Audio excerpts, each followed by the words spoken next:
તો આજે આપણી સાથે છે રાજ પ્રજાપતિ, જેમના વિઝા સપ્ટેમ્બર 2025માં આપણે કર્યા હતા ટોપઅપ કોર્સમાં, એટલે કે 2 વર્ષ ઇન્ડિયામાં અને ફાઇનલ છેલ્લું વર્ષ યુકેમાં, જેથી કરીને પૂરી ડિગ્રી મળી છે બેચલરની. તો જાણીએ એમની રિયલ લાઈફ યુકેમાં આવીને શું સ્ટ્રગલ કર્યા, એમણે શું જર્ની કરી છે, એમના મોઢે જ સાંભળીએ. યુકે આવ્યા પછી ઘણા બધા ચેન્જીસ આવે છે, કેમ કે ત્યાં ઇન્ડિયામાં તો પૈસા વાપરતા પણ આપણે વિચારતા, અને અહીંયા આવ્યા પછી 5-10 હજાર વાપરીએ છીએ, અને એ પણ ફ્રીડમ હાથથી, કેમ કે સામે ઇન્કમ સોર્સિસ એટલા સારા છે.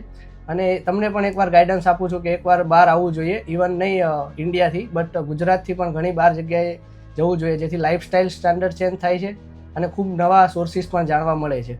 તો એવું નથી કે ખાલી બહાર જ જવું, તમે એકવાર ટ્રાય કરો સુરત કે જે તે સિટીમાં રહો છો એનીથી પણ આગળ બીજા સ્ટેટમાં જાઓ, લાઈક સારા સ્ટેટ હોય, દિલ્હી છે કે પંજાબ થઈ ગયું કે કોઈ પણ સારી સિટી હોય, કે પછી એનાથી પણ બહાર જઈને એકવાર ફોરેનની અંદર જશો તો એક અલગ લાઈફસ્ટાઈલ જીવવા મળે છે. તો એકવાર કમ્ફર્ટ ઝોનમાંથી બહાર નીકળો, સારું કમાવું છે તો થોડું સ્ટ્રગલ પણ રહેશે, પણ મહેનત કરી હશે, સ્ટ્રગલ કર્યો હશે ને તો એ તમને હંમેશા એક કામ લાગશે.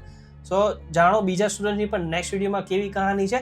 હરેક સ્ટુડન્ટને આપણે મળીશું ને બધા સ્ટુડન્ટની સાથેથી આપણે મોઢા પર સાંભળશું, એટલે સ્ટુડન્ટ્સને ખબર પડે કે ફોરેન જવાય કે ના જવાય એક્ઝેક્ટલી, એટલે એક્ઝેક્ટ રિવ્યુ સ્ટુડન્ટના મળશે.